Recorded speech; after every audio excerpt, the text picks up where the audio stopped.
queridos hermanos, una vez más tengan todos ustedes una cordial bienvenida a este tiempo especial de adoración. Vamos a empezar y vamos a orar.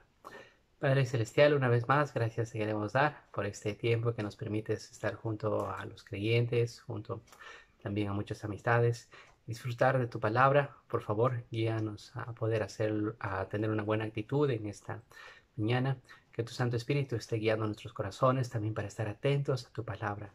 Y Señor, han sido semanas en las cuales pues nuestro país también está tomando decisiones y en todo esto, en medio de tantas dudas, siempre ponemos nuestra confianza en ti, pues, que absolutamente tienes el control de todo, Señor.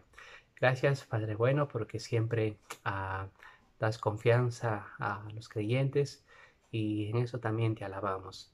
Por favor, que esta mañana también tu palabra siga siendo impartida para poder producir en nosotros esa confianza en ti, también para hacernos ver cuál es nuestra responsabilidad en este mundo perdido y todo aquello, Señor, que nos quieras mostrar a través de tu palabra, también pueda ser usada, Señor, o traída por tu siervo. Utilízalo, por favor, para que tu palabra pueda llegar de una manera clara.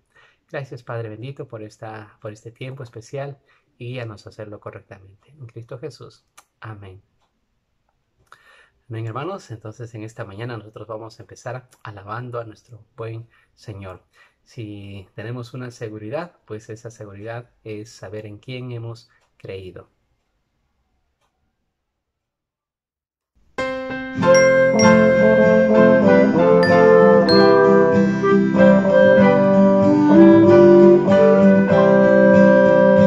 No sé por qué la gracia del Señor me hizo conocer. Dice porque su salvación me dio y salvo soy por él. Mas yo sé a quien he creído y es poderoso para guardarme en ese día glorioso. Iré a morar con él. No sé por qué la gracia del Señor en mí por fe se demostró. Ni sé por qué si solo creo en él la paz encontraré.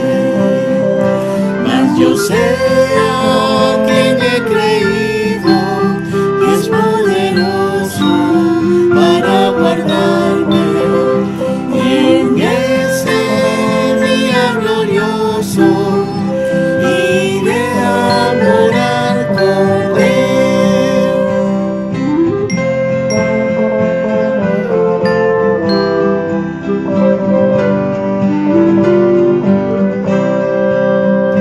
No sé por qué el Espíritu de Dios convence de pecar. Dice porque revela el pecado, cuán negra es la maldad. Mas yo sé a quien he creído y es poderoso para guardarme en ese día glorioso. Iré a morar con él. No sé la hora en que el Señor vendrá, de día o en la oscuridad. Será en el valle o en el mar que en mí Jesús vendrá. Mas yo sé a quien he creído y es poderoso para guardarme en ese día glorioso. Iré a morar con él.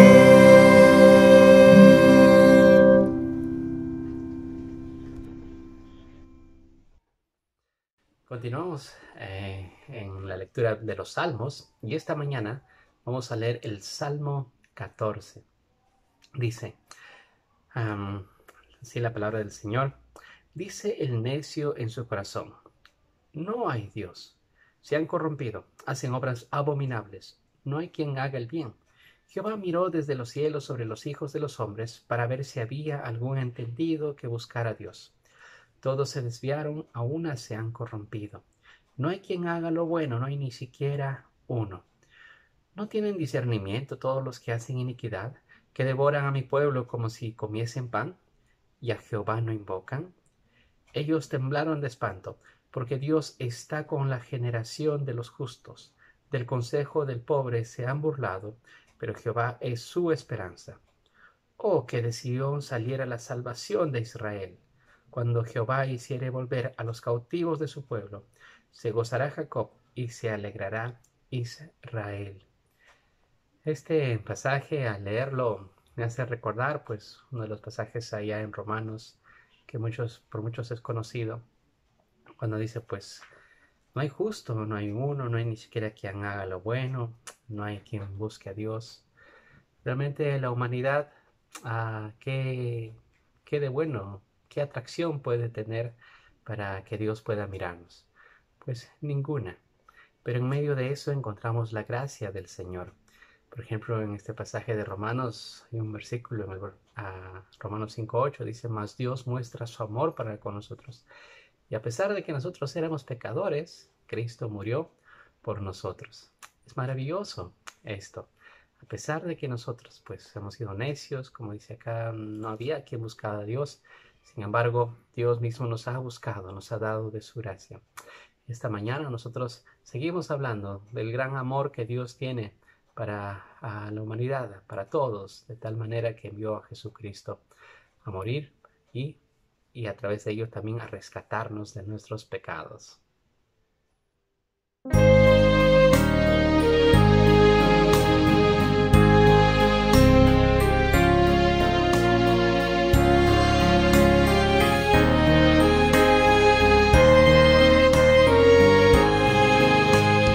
Lejos de mi dulce hogar, vagaba yo sin Dios, a través de tierra y mar, sin esperanza y paz. Mas el tierno Salvador, viéndome en aflicción, por su infinito amor me levantó. Su grande amor me levantó de densa oscuridad, me libertó. Su grande amor me levantó de densa oscuridad, me libertó. Todo entrego a mi Jesús, siempre le seguiré. He tomado ya la cruz y el mundo atrás dejé. Tan excelso y grande amor requiere la canción y el servicio fiel de cada corazón. Su grande amor me levantó de densa oscuridad, me libertó. Su grande amor me levantó de densa oscuridad, me libertó. Ven a él, oh pecador, no te rechazará. Con ternura el buen pastor hoy te recibirá. Tus pecados borrará, gozo tendrás sin par. Gracia y fuerza te dará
mi pecado Cristo me salvó, toda culpa mía soportó. En sus fuerzas ando yo, Él conmigo siempre está. Mi Dios amoroso es, mi Dios poderoso es, mi Dios fiel y justo es, Él conmigo siempre está.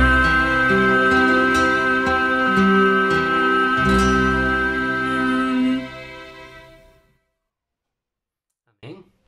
Amén. Damos gracias al Señor porque su amor realmente nos ha rescatado y también solo Él es conocido como amoroso.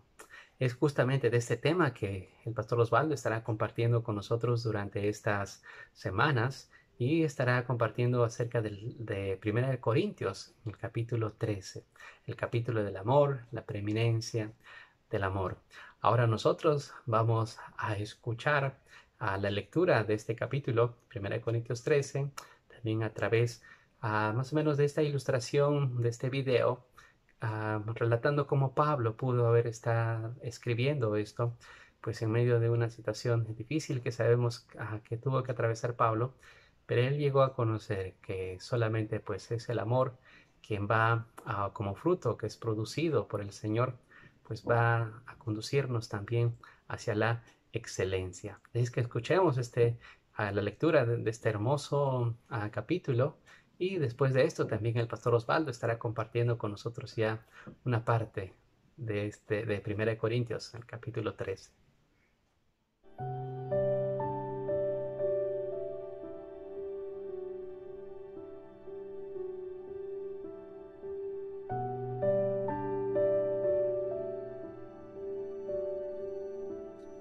Si yo hablara lenguas humanas y angélicas y no tengo amor, vengo a ser como metal que resuena o címbalo que retiñe. Y si tuviera profecía y entendiera todos los misterios y toda la ciencia, y si tuviera toda la fe, de tal manera que trasladara los montes, y no tengo amor,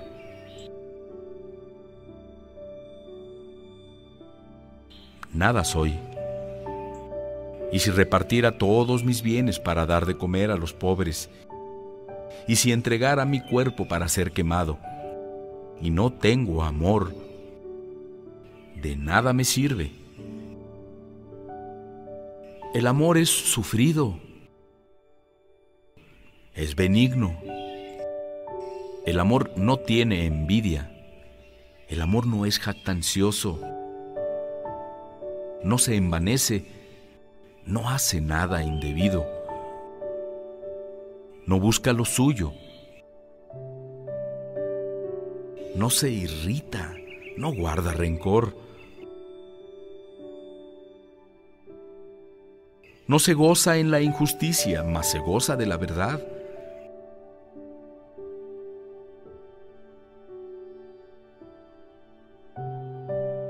Todo lo sufre, todo lo cree, todo lo espera, todo lo soporta. El amor nunca deja de ser. Pero las profecías se acabarán, y cesarán las lenguas, y la ciencia acabará. Porque en parte conocemos y en parte profetizamos. Mas cuando venga lo perfecto, entonces lo que es en parte se acabará.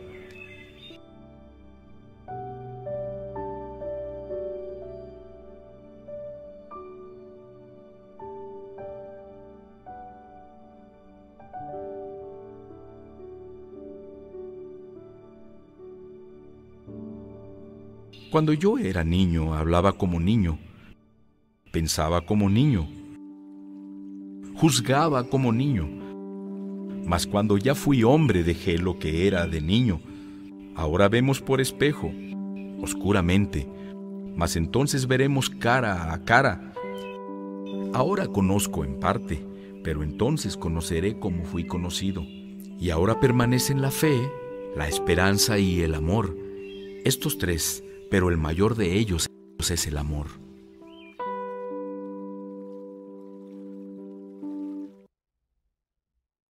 Amados hermanos, tengan ustedes muy buenos días.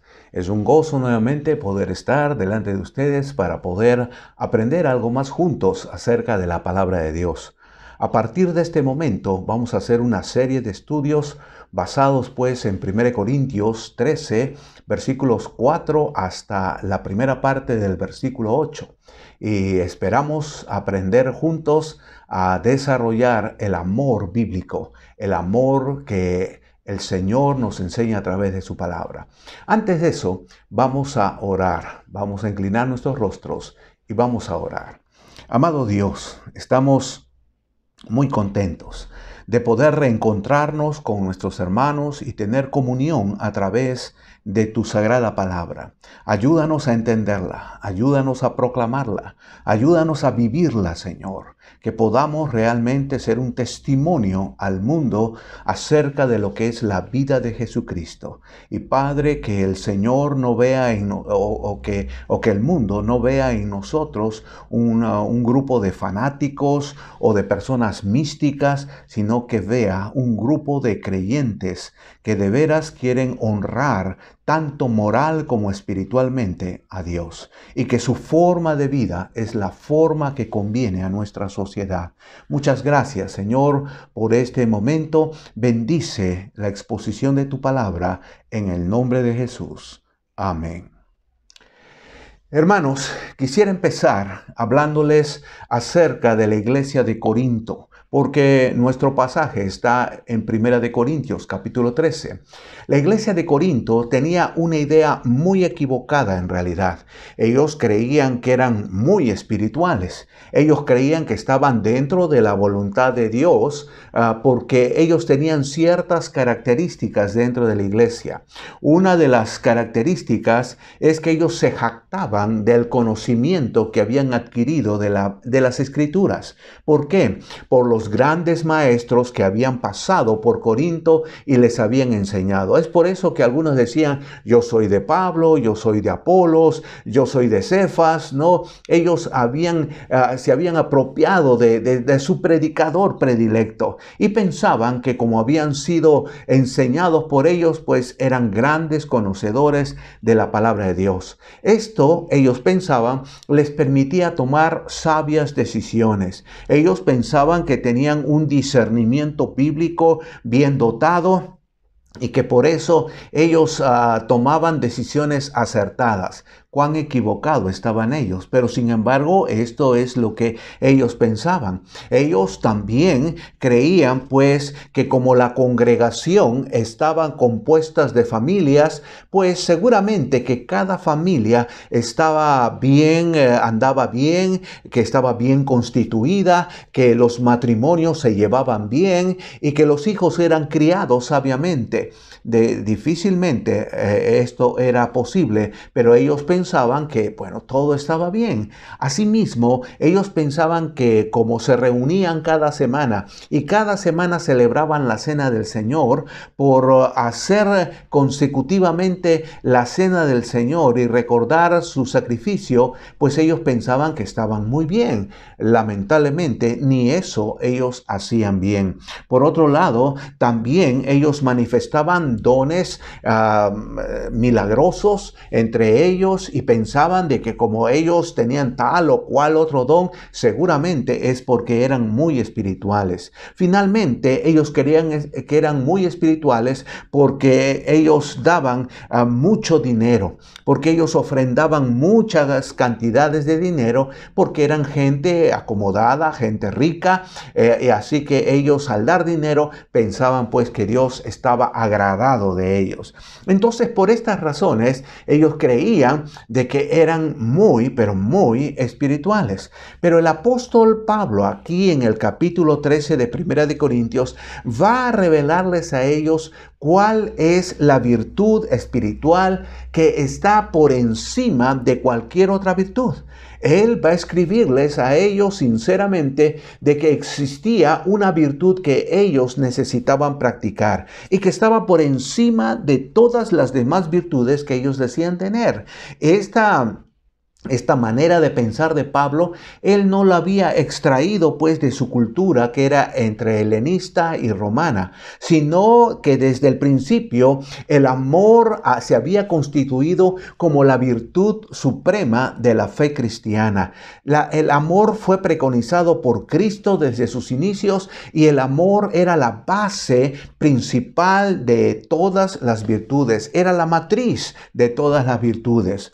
Nosotros tenemos que reconocer que la vida es el elemento de Dios. Dios es vida, pero Dios manifiesta su vida a través del amor. Y es por eso que nosotros decimos que Dios es amor, ¿no? El hombre inconverso no puede experimentar esto, porque él necesita renacer, él necesita tener un nuevo nacimiento, él necesita obviamente experimentar la presencia del Espíritu de Dios que habita en su vida y se manifiesta en su vida. La sociedad humana confunde el amor con pasión sexual, ¿no? Y están total y diametralmente equivocados, porque el amor de Dios no es algo que exige algo para sí, sino que está dirigido hacia los demás. El amor de Dios está para servir a los demás y no para servirse de los demás.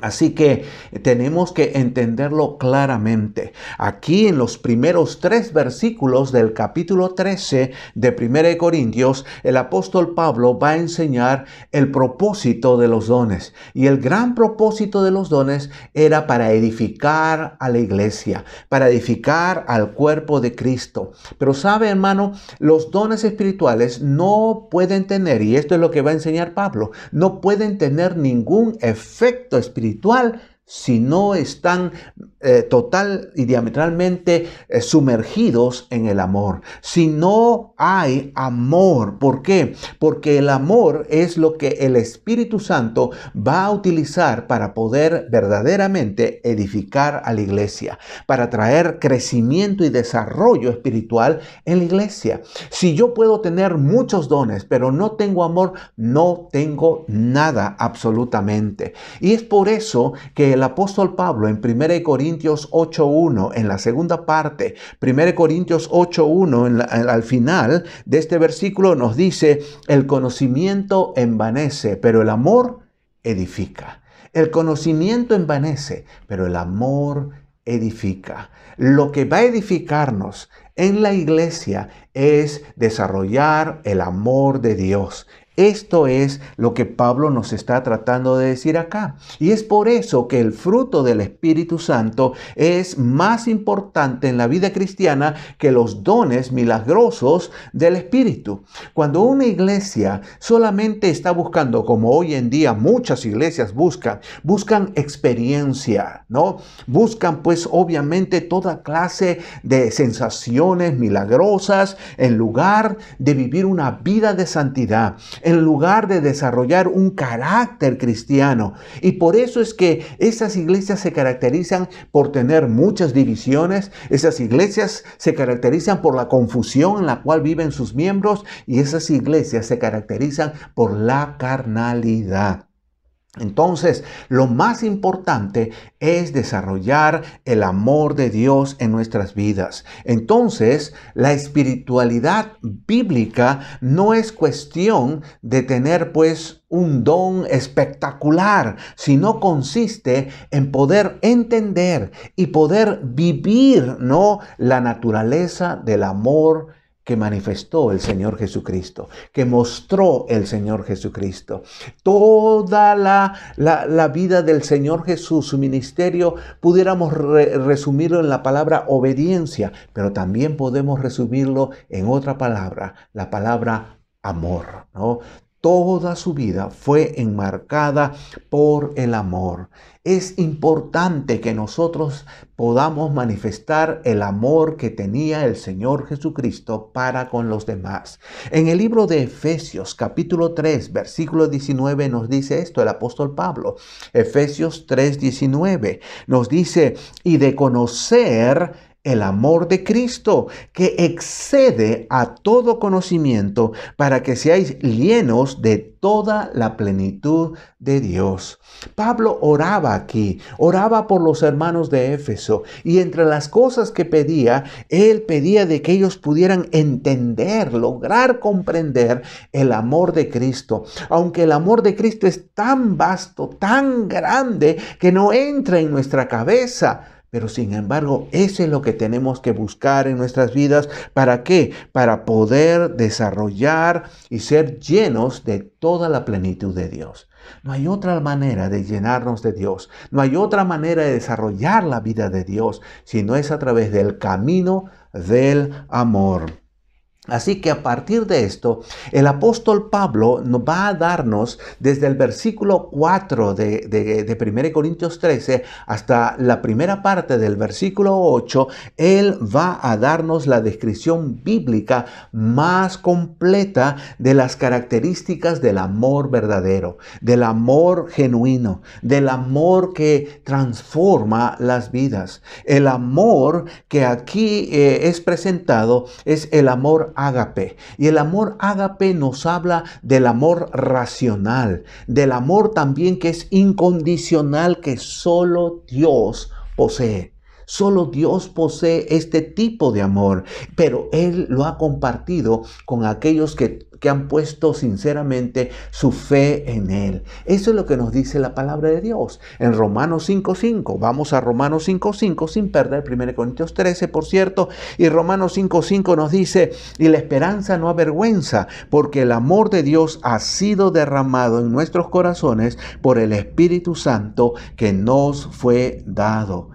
El amor bíblico es el amor que deliberadamente se sacrifica por el bien de otros, ¿no? Es aquel que a pesar de cómo es tratado, de que muchas veces somos defraudados, de que muchas veces somos atacados, sin embargo, decidimos, en vez de tratar mal a esas personas y de tratar de buscar una represalia, decidimos más bien amarles, ¿no? Corresponderles con amor, ¿no?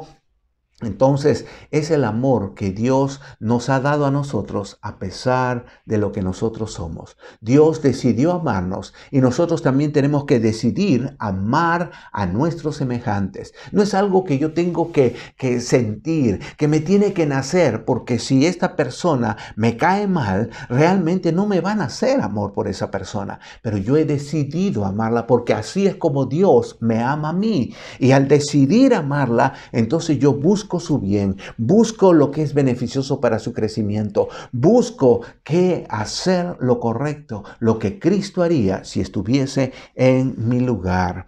En esta porción que nosotros vamos a ver del 4 al 8, pues vemos un total de 15 características. 15 características acerca de este amor que es divino, de este amor que es sobrenatural. Y aquí Pablo no está enfocando tanto lo que es el amor. Lo que Pablo trata de enfocar aquí es lo que el amor hace y no hace. Lo que el amor hace y no hace. Esto quiere decir que nosotros no debemos pensar tanto en nosotros como en lo que vamos a hacer para con los demás. El amor es importante y el verdadero amor no es algo pasivo, no es algo abstracto, sino que el verdadero amor es activo, ¿no? El verdadero amor acciona. Por eso la palabra amor acá significa amor en acción. ¿No? Amor en acción. El amor solo puede ser completo cuando actúa, cuando se manifiesta. Solamente así puede ser bíblico nuestro amor. El apóstol Juan también entendió bien lo que era el amor y en 1 de Juan, capítulo 3, versículo 18, 1 de Juan 3, 18 nos dice así: hijitos míos, no amemos de palabra ni de lengua, sino de hecho y en verdad, de hecho y en verdad. Hermanos, si nosotros lo pensamos bien, el amor dentro de la vida cristiana es la medida de todo. El amor es la medida de todo. Y es por eso que nosotros vamos a internarnos y vamos a tratar de ir paso por paso a través de algunos mensajes que estamos elaborando para el conocimiento de todos y para que la palabra de Dios pueda brindarnos y desarrollar este amor en nosotros. La primera cosa que nosotros vemos aquí en 1 Corintios 13:4 es la primera característica: el amor es sufrido. El amor es sufrido.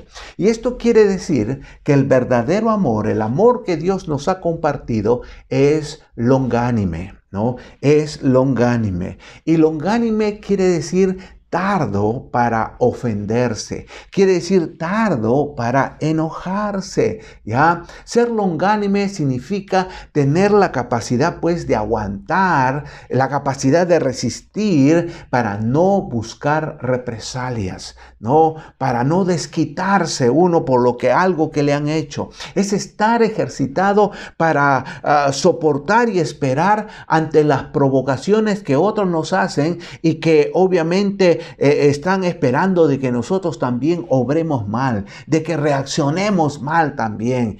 No, en vez de eso podemos soportar, aguantar muchas veces las injusticias que a veces nos rodean. El longánime es una persona, es un creyente que nunca se va a vengar, nunca va a buscar una represalia. Entonces, eso es importante. Y el patrón, por la forma por la cual un longánime, o en la forma en que un longánime vive, la encontramos en Romanos. Sin perder 1 Corintios 13, buscamos Romanos capítulo 12, versículos 17 al 19. Y aquí en Romanos capítulo 12, versículos 17 al 19, nos dice así: no paguéis a nadie mal por mal, procurad lo bueno delante de todos los hombres. Alguien me hace daño, alguien me hace mal y yo tengo que buscar hacer lo bueno para con él. Eso es lo que dice la Biblia, ser longánime. Si es posible, en cuanto dependa de vosotros, estad en paz con todos los hombres. No os venguéis vosotros mismos, amados míos, sino dejad lugar a la ira de Dios, porque escrito está: mía es la venganza, yo pagaré, dice el Señor. En vez de estar buscando qué vengarnos y esto no se va a quedar así, yo tengo que hacerle algo a esta persona porque miren lo que me ha hecho o miren cómo me ha difamado. En vez de estar así pensando eso, es encomendar nuestra causa al Señor y más bien hacer lo bueno, hacer lo correcto, extender nuestro amor y soportar muchas veces estas cosas. Ahora, déjeme decirle que existe una diferencia entre lo que es la paciencia y lo que es la longanimidad. Esta diferencia, ¿en qué consiste? La paciencia, por ejemplo, no habla de soportar las adversidades, de soportar las tragedias que muchas veces tenemos que enfrentar durante nuestra vida, de soportar pues las circunstancias adversas que a veces nos rodean. Entonces, ante una situación mala que nos pasa, soportar y sufrir muchas veces las adversidades, las enfermedades, los malos tiempos que pueden venir, las tempestades que pueden sacudirnos, ¿no?, en nuestra vida. Eso es la paciencia. Pero la longanimidad habla de soportar los diferentes caracteres, las intenciones, ¿no? A veces la manera como nos tratan, ¿no? Los diferentes temperamentos, ya que a veces personas con la cual nos acometen. Perdone. Necesitamos nosotros, entender que el longánime es alguien que va a poder esperar y soportar ante a veces un maltrato de otras personas y a veces de malos comportamientos que tengan otras personas. A veces de situaciones que a veces nos parecen hasta absurdas, pero nosotros tenemos que reaccionar de manera bíblica, porque el amor es sufrido. En 1 Tesalonicenses capítulo 5, versículo 14. 1 Tesalonicenses 5:14 tenemos aquí un ejemplo. Y nos dice: también os rogamos, hermanos, que amonestéis a los ociosos, que alentéis a los de poco ánimo, que sostengáis a los débiles, que seáis pacientes para con todos.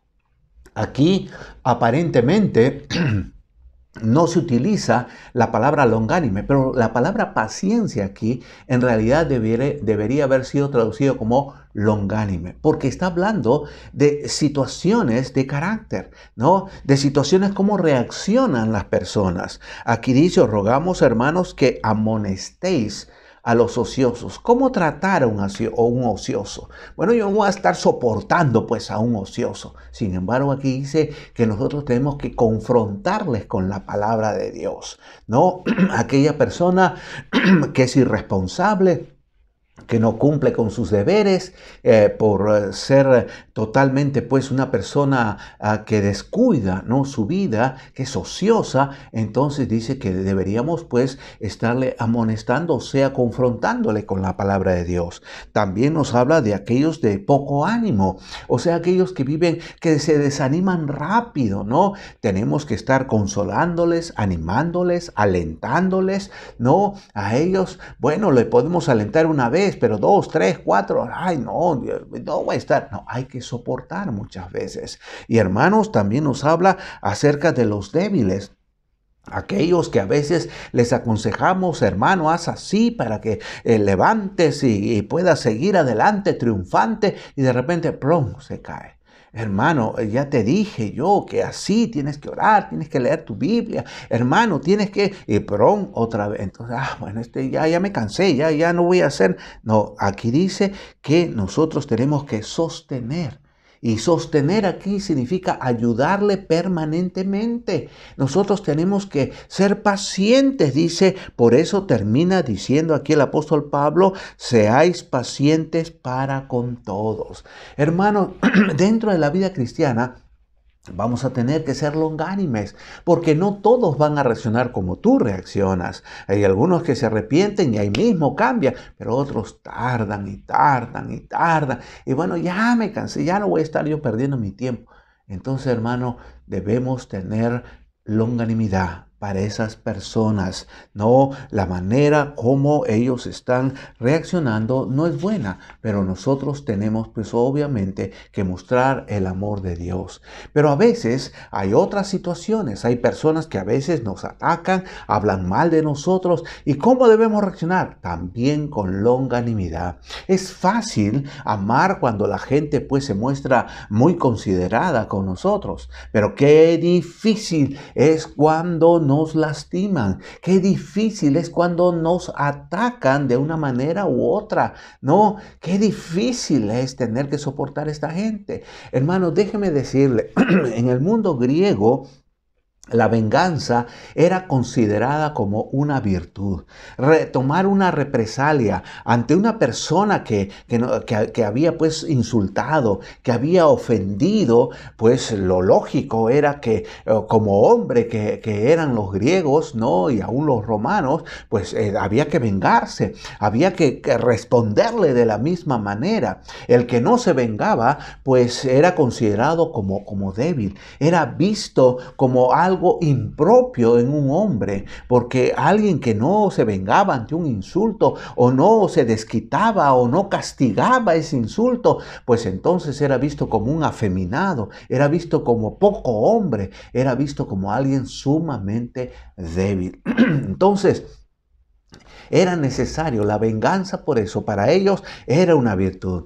Pero sin embargo, el amor de Dios nos pide a nosotros lo opuesto, ¿no? Porque su principal preocupación del amor de Dios es el bienestar de otros, no el suyo propio. Por eso Pablo enseña que la longanimidad realmente es una virtud cristiana, es una virtud divina que debe caracterizar a todo cristiano que dice amar. Realmente, hermano, no es fácil esto, pero sin embargo, en eso tenemos nosotros que caracterizarnos. Realmente, a veces pensamos que nosotros como iglesia, pues estamos bien. Somos una iglesia igual que de repente la iglesia de Corinto. Una iglesia que dice, hoy no hay como la enseñanza que recibimos en nuestra iglesia. Y tenemos las predicaciones, y tenemos el ABC, y tenemos los devocionales, y constantemente estamos enseñando. Eso significa que somos espirituales.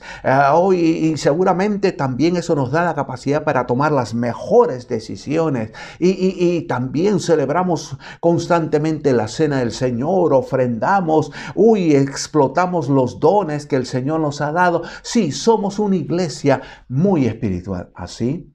La espiritualidad no se mide por esas cosas. La espiritualidad se mide por la calidad de amor que tenemos. Y en primera instancia está que el amor es sufrido, que tenemos que soportar muchas veces. Ahí se mide el temple del amor que nosotros tenemos. En Efesios 4:2 nosotros tenemos aquí que se nos dice, con toda humildad, Efesios 4:2 dice, con toda humildad y mansedumbre, soportándoos con paciencia los unos a los otros en amor, ¿no? Los unos a los otros en amor. Aquí nos dice, dentro de lo que debe ser la convivencia en el cuerpo de Cristo, el apóstol Pablo dice que debemos más bien caracterizarnos por la humildad, o sea, no tener más alto concepto que el que debemos tener, y por la mansedumbre de ser hijos de paz, de ser hijos que siempre están buscando la reconciliación y la paz dentro del seno de la iglesia. Y para esto tenemos que soportarnos, resistir con longanimidad, dice acá. ¿Qué cosa? Los unos a los otros. Si solamente dijera soportándoos con paciencia los unos a los otros, qué difícil sería la carga. Pero termina diciendo en amor. O sea que si yo decido amar a mis hermanos, no importa cómo me traten, yo he decidido amarle por encima de todos sus defectos, porque Dios me ama así también, me ama a pesar de lo que yo soy. ¿Ustedes se imaginan realmente que somos gente que ama realmente? ¿Sufrimos realmente el amor? Hermanos, yo estoy muy apenado en estos días de fiebre electoral. ¿Y apenado por qué? Porque he podido ver a través del WhatsApp, a través del Facebook, he podido ver de hermanos que se expresan tan terriblemente de los candidatos. No se trata, hermanos, de odios, ¿no? Y veo a veces el odio enmarcado en la manera despectiva como se expresan de tal candidato, de la otra candidata, y realmente es terrible. Es terrible, hermano, vergüenza. Y eso que se pone en las redes y es visto por tantas personas. Eso realmente muestra el amor que nosotros debemos tener. Hermano, qué pena. Nosotros tenemos un concepto de que somos espirituales, de que somos maduros. ¿Esto es como expresamos nuestra madurez? Yo creo, hermanos, que nosotros debiéramos más bien estar orando por la salvación de estas personas que pueden ser presidentes en nuestro país. Y hermanos, en todo caso, ellos no van a traer, ninguno de ellos son el Mesías, son los redentores, son los que van a traer la solución a nuestro país. Yo no puedo pedir a gente inconversa que traigan las soluciones que solamente las da Dios a través de su palabra.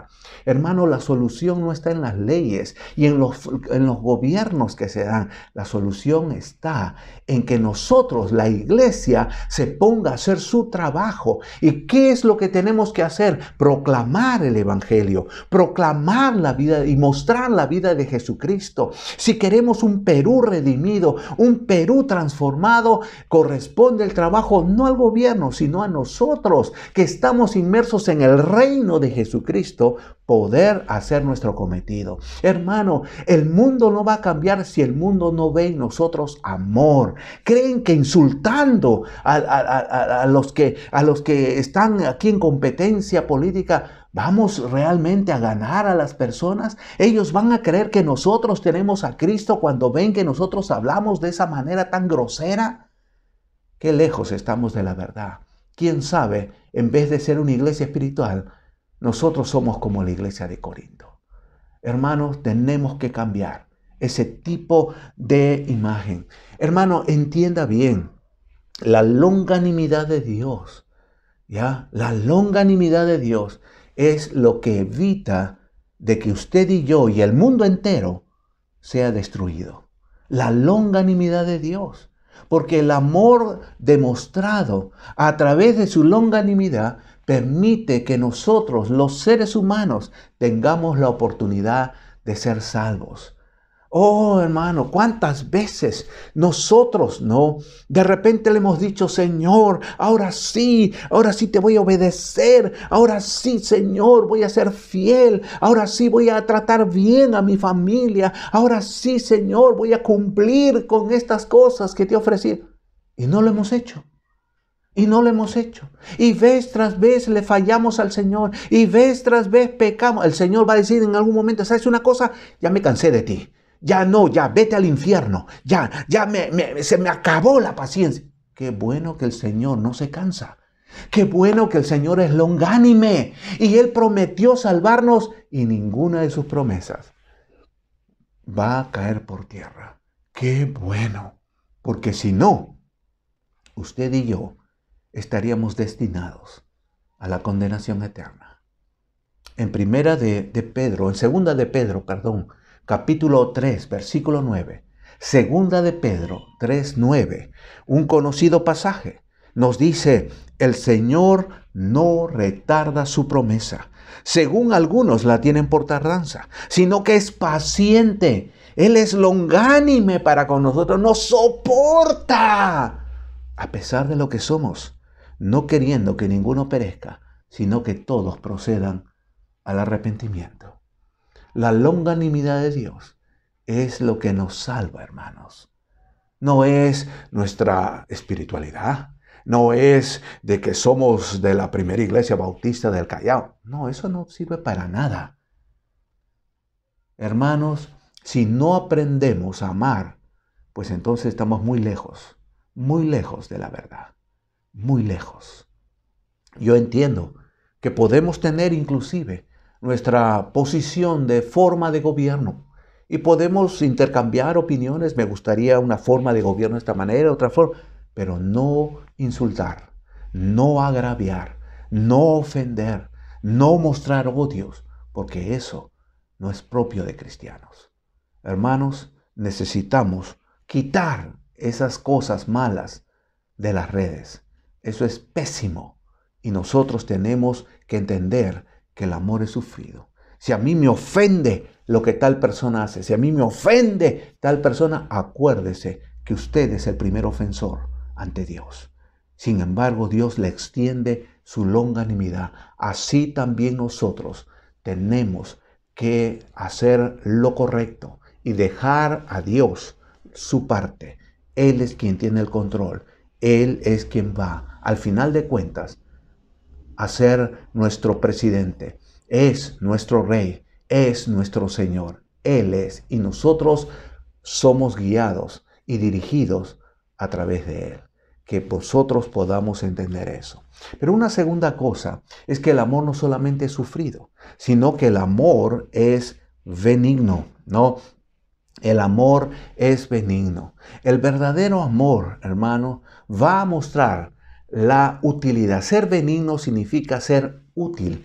Quiere decir, mire, cuando decimos que el amor es sufrido, es el amor que se expresa internamente, ¿no? Yo, a pesar de todo lo que hace, sin embargo, internamente he decidido amarle. He decidido tener buena voluntad, ¿no? Es la actitud que asumimos hacia los demás.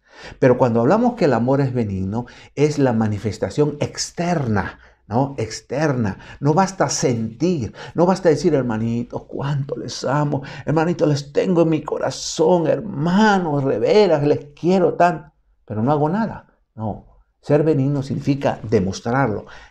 ¿Qué estoy haciendo? Si digo amar, ¿cómo lo demuestro? ¿No? Entonces es la verdadera utilidad que vamos a mostrar. En otras palabras, cómo tratamos a los demás o cómo nos comportamos moralmente con los demás, ¿no? Es ser benigno, ¿no? El benigno va a buscar el bien de los demás, siendo amable, siendo servicial, siendo misericordioso en su comportamiento, porque eso es lo que nos pide la palabra de Dios. En Efesios 4:32, mire lo que dice. Dice, antes sed benignos unos con otros, misericordiosos, perdonándoos unos a otros como Dios también os perdonó a vosotros en Cristo.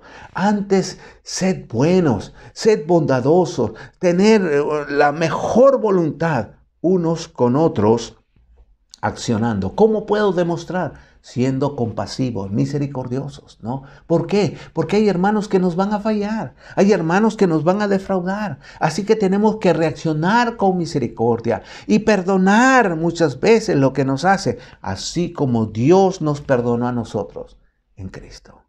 Esta es, ¿no?, el contenido de lo que significa ser benigno, ¿no? Así que, hermanos, la benignidad lo da todo a los demás, incluso lo da todo a los enemigos también, ¿no? Imagínense, es actuar bien con todos, indistintamente, es mostrar activamente nuestra buena voluntad, es estar dispuesto a ayudar y a darnos. Por eso Dios es el modelo supremo de benignidad. Así nos dice su palabra. En Romanos 2:4 dice, Romanos 2:4, o menosprecias las riquezas de su benignidad, paciencia y longanimidad, ignorando que su benignidad te guía al arrepentimiento. Ya, aquí Pablo está hablando a los inconversos y les dice a ellos, tú que menosprecias la riqueza de su benignidad. ¿Por qué? Porque Dios nos trata bien, hace llover sobre justos e injustos, hace salir el sol sobre justos e injustos. Realmente Dios es maravilloso en la manera como nos trata, pero sin embargo, esta benignidad debe hacer pensar al inconverso, debe hacer pensar a las personas que no tienen a Dios, que todo lo bueno que Dios nos da es para que nos lleve a cambiar de mentalidad, nos lleve al arrepentimiento. Eso es muy importante. Cuando Jesús, por ejemplo, Él dijo en Mateo 11:30, no lo vamos a buscar, pero parte del versículo nos dice así, Mateo 11:30 dice, porque mi yugo es fácil y ligera mi carga. Dice, porque mi yugo es fácil. La palabra griega, ¿no?, que se usó aquí para fácil es la que aparece traducida como benigno, ¿no? Aquí en 1 Corintios 13:4. Quiere decir que el amor de Dios es fácil, ¿ya? Es fácil. ¿Cómo que fácil? ¿Cómo es esto? Bueno, la característica del amor de Dios para aquellos que están sirviendo, para aquellos que están ministrando, ¿no? Y recuerde que el ministerio del Señor es muy exigente, pues la manera como se caracteriza el amor de Jesús es a través de su gracia. Dios nos extiende su gracia, ya que Él hace que ese yugo, ¿no? ¿Cómo se manifiesta la gracia del Señor? Es que Él hace que ese yugo sea benigno en nosotros, o sea, fácil. Él nos facilita, ¿no?, hacer el ministerio. ¿Cómo? Haciendo que el servicio que damos pueda ser adecuado, pueda ser placentero, pueda ser soportable, pueda ser agradable. La benignidad del Señor resalta cuando nos facilita el ministerio al darnos pues el apoyo de su fuerza. Porque hermano, cuando nosotros pues predicamos, no son nuestras palabras, son las palabras que pone el Señor a través del Espíritu Santo. Cuando nosotros socorremos a alguien, cuando nosotros le expresamos de otra manera el amor a otra persona, no somos nosotros, porque nosotros no amamos así. Es el Señor que nos da fuerzas y capacidad para desarrollar ese tipo de amor. Y entonces el ministerio, en vez de ser una carga y ser difícil, se hace fácil, se hace agradable, se hace placentero, se hace satisfactorio realmente. Y hermanos, la prueba del amor, y eso es lo que yo quiero aquí incidir, la prueba de la benignidad de nuestro amor se va a expresar de una manera sorprendente y clave en el hogar, en el hogar. Porque el esposo que es creyente, que dice que es creyente, debe ser benigno con su esposa y con sus hijos. Debe estar lleno de buenas acciones, debe estar lleno de una vida ejemplar para sus hijos y para su esposa. No ser un esposo grosero, no ser un esposo áspero, no como suele suceder a veces que venimos a la iglesia con nuestra buena Biblia y venimos a escuchar el mensaje y nos mostramos como hermanos tan espirituales, pero en el hogar nos transformamos. Y ahí somos renegones y ahí paramos discutiendo y achacándole toda la culpa a la esposa, a los hijos, y no queremos reconocer nada. Hermanos, nosotros tenemos que ser benignos primeramente con nuestra familia. Y también, ¿no? Nuestros hijos deben mostrar su benignidad cuando los hijos crecen y sus padres ya están ancianos, pues los hijos deben ser benignos también con sus padres. Y cuando digo benignos, significa que es algo más que ser amables. No es solamente decir papá, mamá, cuánto les amo, cuánto les quiero, sino es hacer cosas buenas y útiles para ellos, ¿no?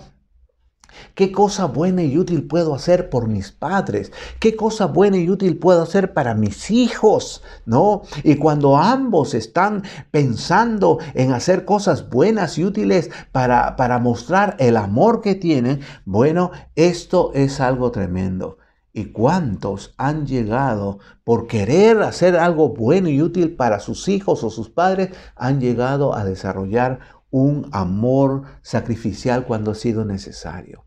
Qué tremendo cuando yo leo a veces una noticia que el hijo que ya es adulto, él ha perdido prácticamente sus 2 riñones. Los 2 riñones no sirven y está a la espera de un riñón que le salve la vida. Y el padre viene y dice, es mi hijo, yo le amo, yo voy a donar un riñón. Somos de la misma clase de sangre, tipo de sangre, y bueno, mi riñón está en buenas condiciones y yo dono mi riñón para mi hijo. Esto es algo bueno y útil y demuestra mucho amor por el hijo. Nosotros también debemos extender nuestro amor a nuestra familia. Ese amor tiene que estar impregnado de benignidad, de buenas acciones, de utilidad, de beneficio. Nuestro amor debe edificar a nuestra esposa y a nuestros hijos. Esto es algo que debemos practicar. Hermanos, el amor es benigno. No solamente sufrido, sino benigno. Entonces, he sufrido y a pesar de que tengo que sufrir muchas cosas, la expresión y el sentir que tengo, la intención de mi corazón es amar a pesar de eso. Me trata mal, pero yo quiero decidir amar a la persona. Y la forma visible, la forma como lo expreso es a través de la benignidad, que hacer cosas buenas y útiles a aquellas personas que aunque sean contrarias a nosotros, queremos desarrollar. Pero hay una tercera y última cosa que vamos a ver esta mañana, y es que el amor no tiene envidia. El amor no tiene envidia. El amor verdadero no es movido por los celos, ¿no? Y ya vamos a ver en cuanto a esto. Así que el amor y la envidia en realidad son totalmente opuestos. Donde está uno, no puede estar el otro definitivamente. Ambos son totalmente heterogéneos. La palabra envidia aquí puede traducirse por celos, no el celo. No ese deseo que uno tiene de poner empeño a algo, ¿no? De predicar el evangelio con celo y tanta cosa. No, sino celos, que es algo malo, porque los celos son un fuerte deseo que yo tengo. Los celos pueden ser un fuerte anhelo que yo tengo, algo que ambiciono, algo que codicio fervientemente, ¿no? Esos son los celos. Y aquí en Gálatas 5:26 nos dice así, Gálatas 5:26, no nos hagamos vanagloriosos, irritándonos unos a otros, envidiándonos, ¿ya? Unos a otros. Aquí el apóstol Pablo pone prende una luz roja intermitente y dice, cuidado, no nos hagamos vanagloriosos, o sea, no alardeemos de cosas. Oh, sí, yo soy así, yo soy muy espiritual, o yo soy aquí, yo tengo esto, yo tengo lo. No nos hagamos vanagloriosos, no nos jactemos, no alardeemos, porque eso puede traer irritación, dice, irritándonos unos a otros, o sea, enojo, en el sentido de que de repente despertamos la codicia en otros, o de repente un deseo malo en otros, porque dice, envidiándonos unos a otros. Si tú alardeas esto que te jactas de que tiene, eso hace enojar a los que te escuchan, y no va a faltar por ahí uno que va a generar envidia. Entonces debemos tener nosotros mucho cuidado en ese aspecto. Hermanos, existen dos clases de envidia. La primera de ellas es mala en realidad, pero aquí esta primera forma de envidia nos habla pues de que uno quiere tener lo que otro posee. No quiere quitarle lo que tiene, pero este es un deseo de querer poseer lo mismo que el otro tiene o quizás más todavía, ¿no? Pero lo cierto es que este tipo de envidia es bastante mala, ¿no? El querer poseer lo que el otro tiene o más todavía. Entonces, pero hay una segunda forma de envidia que es aún peor todavía, porque esta persona desea que el otro no tuviese lo que tiene, ¿no? Ese es otro tipo de envidia. Yo no quisiera que este tenga. Y esta forma de envidia es más todavía que ser egoísta, porque desea el mal hacia la otra persona. ¿Cómo no se muere esa persona realmente? ¿Cómo esta persona no le ocurre algo, se quema su casa y pierde todo de lo cual se jacta? Esta persona no es que quiera las cosas, sino desearía que esa persona no tuviese lo que tiene y le desea el mal. Ese es algo peor todavía. Déjeme decirle que este tipo de envidia es la que Salomón descubrió en aquella mujer que pretendía ser la mamá del bebito que fue presentado delante de él, ¿no? Y ella prefería que el bebé fuese cortado en dos y muriese antes que entregarle a su verdadera mamá, ¿no? Es una envidia, o era una envidia muy profunda, muy corrupta, y también muy destructiva. Pero este es el tipo de envidia que yo les estoy hablando. Y hermanos, dentro de nuestra vida siempre va a haber personas que tengan de repente más capacidad que nosotros, que sean mejores que nosotros. Entonces siempre va a haber, y nosotros de repente podemos vernos tentados a tener celos, ¿no? Y de repente no va a faltar alguno que inclusive llegue a desear el mal para aquellas personas que tienen más éxito que ellos, ¿no? Entonces, aquí, y están ahí que de veras en su corazón están cayendo en celos pues que son muy dañinos para la vida de un ser humano. Aquí en 1 Corintios, vamos a ver algunos ejemplos. En 1 Corintios 12, versículo 31, un versículo antes de empezar el capítulo 13. Y en 1 Corintios 12, 31 nos dice así: procurad pues los dones mejores, mas yo os muestro un camino aún más excelente. Aquí el apóstol Pablo no estaba dando una orden, no estaba dando un mandato para buscar los mejores dones. Lo que él estaba dando era un desafío a los corintios. Él estaba retándoles diciendo, deseen ardientemente los mejores dones. O sea, los dones que convenían más para el crecimiento de la iglesia, para la edificación de la iglesia. Si van a desear, deseen los mejores dones, ¿no? Pero la palabra griega aquí, procurad, ¿no? Este verbo, procurad, puede ser traducido también como tengan envidia, ¿no? Tengan envidia. En otras palabras, ambicionen, codicien lo más óptimo.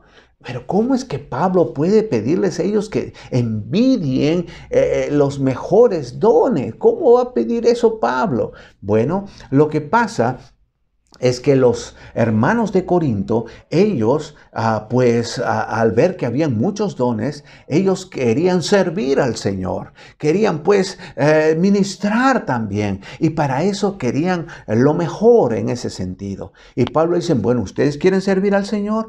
¿Quieren de veras desarrollar el ministerio? Perfecto. Entonces ambicionen, codicien, ¿no? Busquen, procúrense los mejores dones, los que son más convenientes. Pero saben, si ustedes están a la búsqueda de los mejores dones para servir al Señor, yo les quiero mostrar un camino más excelente. ¿Y cuál era ese camino? Era el camino del amor. Hermano, no hay mejor don que este.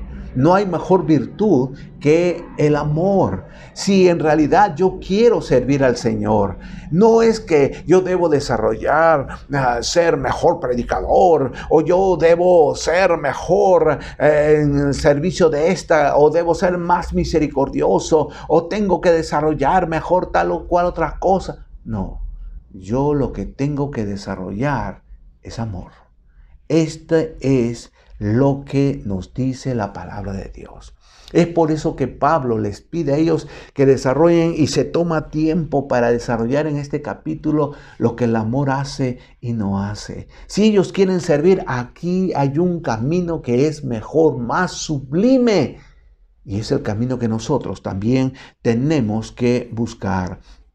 El apóstol Pablo lo practicaba en su vida. Por ejemplo, ¿no? Mientras Pablo estaba preso, estaba en la cárcel, pues algunos de los predicadores más jóvenes que estaban ministrando en los lugares donde Pablo ya había pasado, donde Pablo ya había invertido por años su tiempo para ministrarles la palabra de Dios, ellos estaban ahí sirviendo, pero cuando ellos servían ahí, estos predicadores más jóvenes trataban de superar al maestro. Y le trataban de superar por envidia, porque quizás escuchaban que los hermanos, ay, cuando Pablo estuvo acá, ¡uy, qué bendición, qué lindo hermano! Cómo nos enseñaba, cómo se prodigaba, cómo el hermano realmente hacía la obra. Y los otros, entonces trataban de superarle en todos los detalles por envidia. Otros lo criticaban, tratando de añadir más aflicción a las cadenas que tenía el apóstol Pablo. Pero sin embargo, el apóstol Pablo, él no estaba resentido porque estaba en cárcel, estaba preso. Él no estaba resentido porque ellos tenían éxito realmente. Ni siquiera estaba resentido por la envidia que le tenían a él. No, él no estaba resentido. Él estaba más bien contento. ¿Y contento por qué? Estaba contento porque el evangelio estaba siendo predicado. Por pretexto o por verdad, el evangelio estaba siendo predicado. Aquí en Filipenses capítulo 1, versículos 15 al 18. Filipenses 1, 15 al 18 nos dice así: algunos a la verdad predican a Cristo por envidia y contienda, pero otros de buena voluntad. Los unos anuncian a Cristo por contención, no sinceramente, pensando añadir aflicción a mis prisiones, pero los otros por amor, sabiendo que estoy puesto para la defensa del evangelio. ¿Qué pues? Que no obstante, de todas maneras, o por pretexto o por verdad, Cristo es anunciado, y en esto me gozo y me gozaré aún. Pablo se gozaba de que sea por los motivos que sea, lo único que le importaba a él es que el evangelio era anunciado. ¿Y por qué se contentaba? ¿Sabe una cosa, hermano? Él sabía que el mensaje era más importante que el mensajero para cumplir el propósito de Dios. Dios había mandado predicar el evangelio a toda criatura. Y sea por los motivos que sea, no importaba quién predicaba, si era Pablo, si era Apolo, si era Pedro, si era fulano, Perico de los Palos, a él no le interesaba quién llevaba el evangelio. A él lo que le interesaba es que el evangelio estaba siendo predicado, que se estaba extendiendo por todo el mundo. Eso era lo importante, no quién lo hacía. Eso no tenía mucha importancia. Así que él se gozaba realmente. No tenía envidia. Él desarrollaba amor. Cuando la envidia es extrema, hermanos, realmente tiene una mala intención. Va a desarrollar malas intenciones que no tienen otros pecados. Pecados que se cometen, se desarrollan, pero ahí queda. Pero la envidia puede agravarse. La envidia no solamente puede tener celos por lo que el otro tiene. La envidia puede llegar inclusive a tener pésimos pensamientos, ¿no? Al punto de desearle lo malo a aquel que tiene esas cosas o que tiene esas capacidades o que tiene ese éxito. Ese es el problema de la envidia, que la envidia puede llegar a extremos muy dañinos. Aquí en Santiago, capítulo 3, versículos 14 al 16. Santiago 3, 14 al 16. Mire lo que dice, pero si tenéis celos amargos, ¿no? Celos amargos, envidia ya al extremo y contención, rivalidad en vuestro corazón, no os jactéis. No digáis, no, yo soy así, yo tengo esto, yo tengo más y yo soy más capaz. No te jactes, ni mintáis contra la verdad. Oye, tú estás envidiando. No, yo no tengo envidia en mi corazón. No, mentiroso, no, de veras, porque esta sabiduría no es la que desciende de lo alto, sino terrenal, animal, diabólica, porque donde hay celos y contención, ahí hay perturbación y toda obra perversa. La envidia, los celos, nos dice aquí Santiago. No puede haber celos dentro del seno de la iglesia. No podemos nosotros envidiarnos.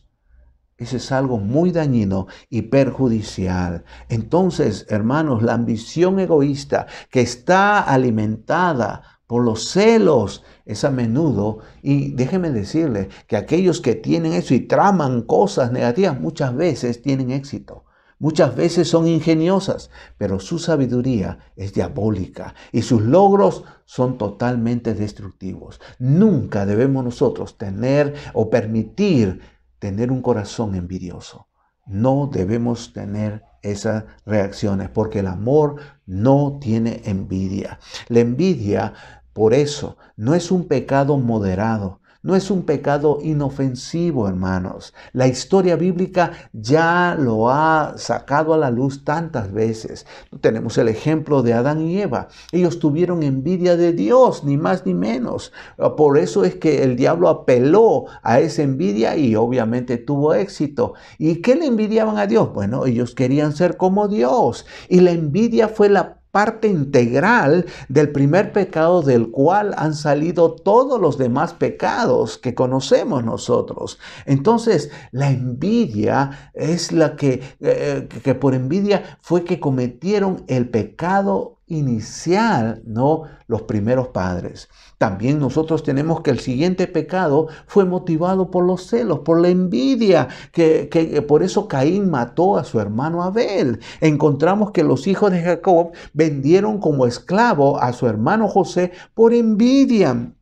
Encontramos de que Daniel fue echado al foso de los leones a causa de la envidia de los otros funcionarios en Babilonia. La envidia, la envidia, la envidia. Y constantemente encontramos casos de envidia en la palabra de Dios. Hermanos, es por eso que el sabio Salomón nos dice en Proverbios 27:4, nos dice así, Proverbios 27:4, cruel es la ira e impetuoso el furor, mas ¿quién podrá sostenerse delante de la envidia? ¿quién podrá sostenerse? No, la ira es cruel y el furor, el enojo, no, es impetuoso. Pero la envidia, ¿cómo la paramos?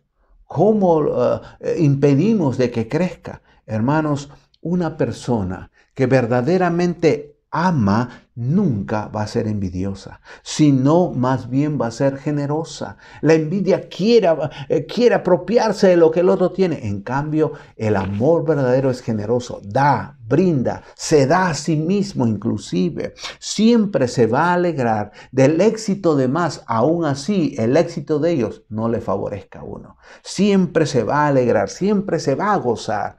Hermanos, nosotros tenemos que entender esto bien.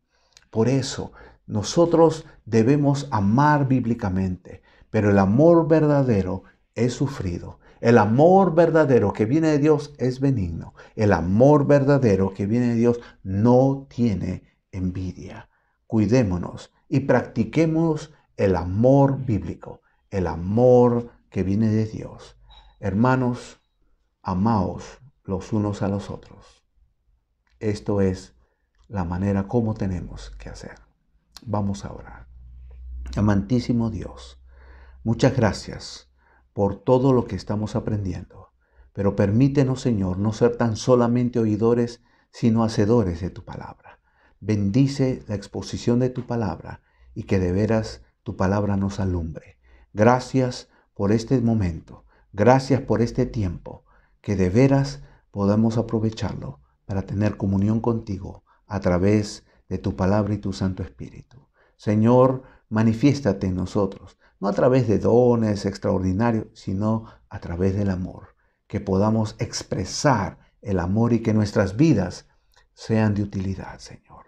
Te agradecemos todo esto en el precioso nombre de Jesucristo. Amén. Gracias, hermanos, por participar con nosotros en este tiempo especial, que cada uno de nosotros pues pueda seguir tomando decisiones para agradar a nuestro buen Señor y vivamos realmente como Él quiere, todo pues basado en el amor.